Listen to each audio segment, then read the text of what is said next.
Welcome to Asset Television News, and here are the headlines. My name is Omiki Matthew. June 12, 1993 remains indelible to Nigerians. Faction of Labour Party warns Obi against blackmail. Abuja Conference Center wears new look, acquires new name. For details of these stories and more, do stay with us.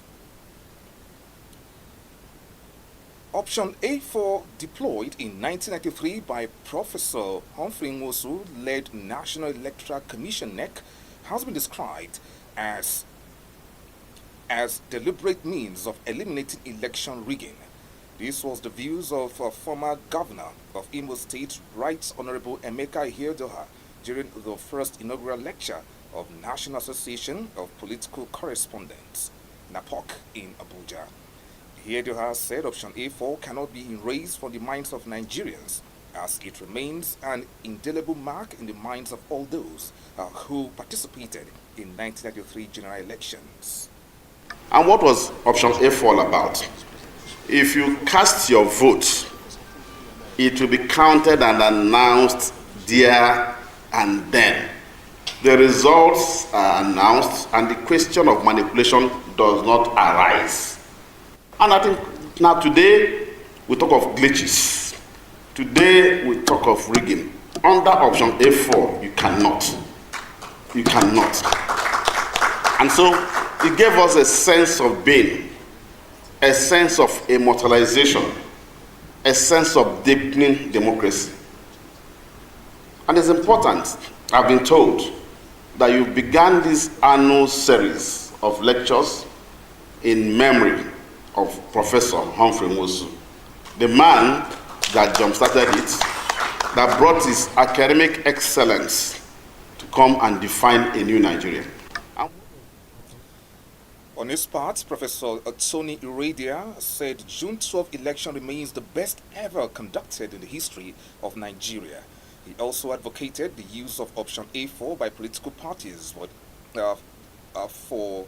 during their congresses and conventions.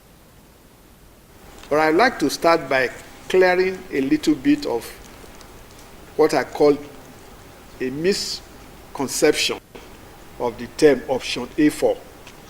I've heard so many people talk about it that it was a system of voting, which is not correct. I think we all have to understand it. There were two systems of voting that we used in those days, open ballot and open secret.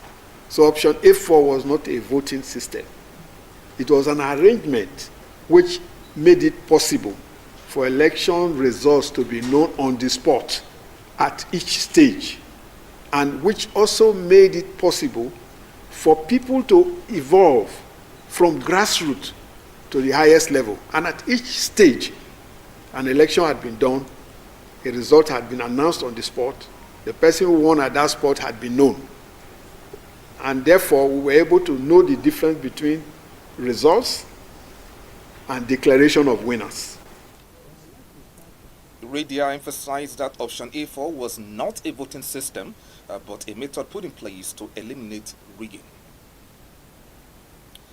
The candidates of the People's Democratic Party in the last governorship election in Ondo State, Bola Ajayi, has alleged that the All Progressive Congress members had a pre-knowledge of the verdicts of the tribunal, a reason they were celebrating on Akure Street. He therefore vowed to appeal the judgments of the state's election petition tribunal. The tribunal, in its judgment on June 4, affirmed the victory of the candidates of the All Progressives Congress in the election that brought in Lucky Aiyedatiwa in a unanimous judgment delivered by the three-man panel.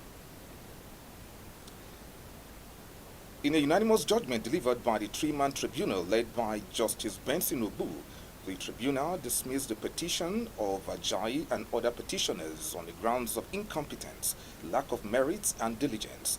It also described the petition as frivolous. Following the favored tribunal judgment, the APC members and supporters went to the street of Akure, the state capital, to celebrate. But the PDP candidate said their jubilation indicated that they had a pre-knowledge of the verdict. Reacting to the claim, the Ondo APC demanded an unreserved apology to the judiciary and to the thousands of voters who participated in the election. The crisis in the Labour Party and its 2023 presidential candidate, Peter Obi, has escalated amid fresh accusations and counter-accusations over the party's direction ahead of the 2027 general election. The party leadership, through its national secretary Umar Farouk on Tuesday, accused Obi of waging a sustained campaign of media blackmail against the national chairman Julius Zabure and other top officials. The latest fallout follows Obi's appearance on Arise Television, where he alleged that the All Progressives Congress had infiltrated the Labour Party to destabilize its leadership. The party dismissed the claim as unfounded, challenging Obi to provide evidence and accusing him of shrinking responsibility for internal party crisis. It urged Obi to desist from what it described as a sustained campaign of media blackmail against the party's leadership. The Rivers State chapter of the All Progressives Congress has warned suspended Governor Simi Fubara of Rivers State that only sincere reconciliation efforts can prevent his impeachment. Speaking at a press conference in Abuja on Tuesday, the chairman of the APC Caretaker Committee, TONI Okocha, said the suspended governor had yet to initiate any meaningful steps to reconcile with the duly elected lawmakers in the state. The warning came as a coalition of youth groups in Rivers State called on President Bola Tinubu to restore democratic governance in the state and reinstate Fubara ahead of Democracy Day on June 12. On March 18, 2025, the president imposed a state of emergency on Rivers State and suspended the governor, deputy governor, Professor Ngozi Udo, and members of the State House of Assembly. The president thereafter appointed Vice Admiral Ibok Ete Ibers, retired, as sole administrator for a 6-month tenure. The development followed a protracted crisis in the state following a battle of supremacy between the former governor and minister of the Federal Capital Territory, Nyesom Wike, and Fubara. While the People's Democratic Party governors have challenged the president's actions in court, recent meetings involving Tinubu, Wike, and Fubara indicated a possible reconciliation. You are watching Asset Television News. Asset Television News will make a return shortly. Do stay tuned.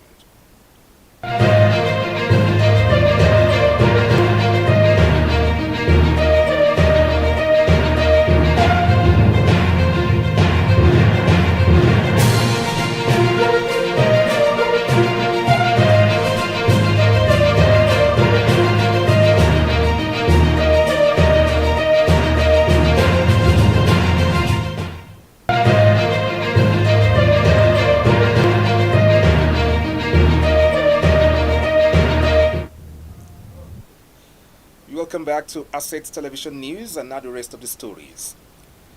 The Minister of the Federal Capital Territory, Nyesom Wike, has announced the renaming of the Abuja International Conference Center as the Bola Ahmed Tinubu International Conference Center. This came as President Tinubu reopened the renovated facility on Tuesday and directed all ministries, departments, and agencies to pay for its use to ensure its upkeep and long-term sustainability. A special advisor to the President on Information and Strategy, Bayo Onanuga, revealed this in a statement he signed Tuesday titled Abuja International Conference Center, renamed in President Tinubu's honor, as he mandates payment for its use.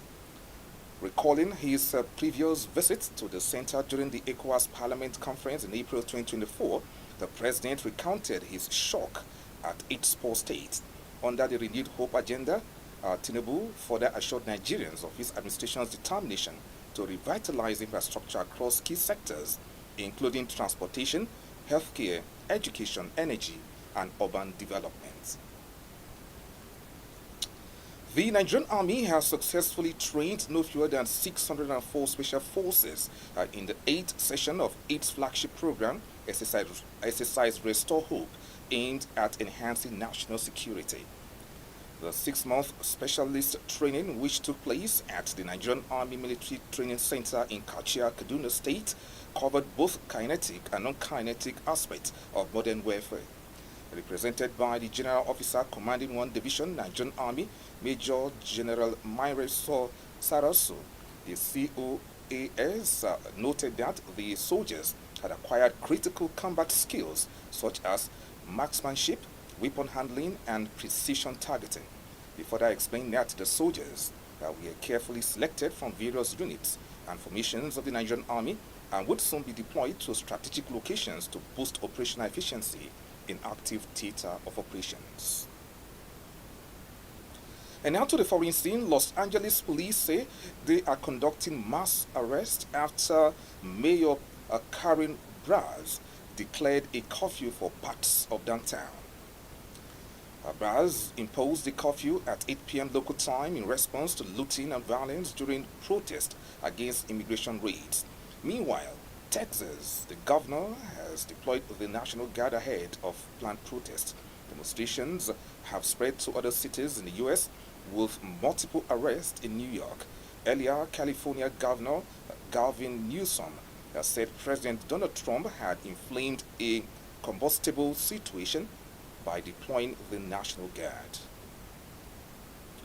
And now to the world of sports. Unicel, West Africa's leading specialty chemicals and oil field solutions company, will honor Anas Yusuf of Nasarawa United with the prestigious Unicel Boot Award after he emerged top scorer in the 2024-2025 Nigeria Premier Football League season with 18 goals.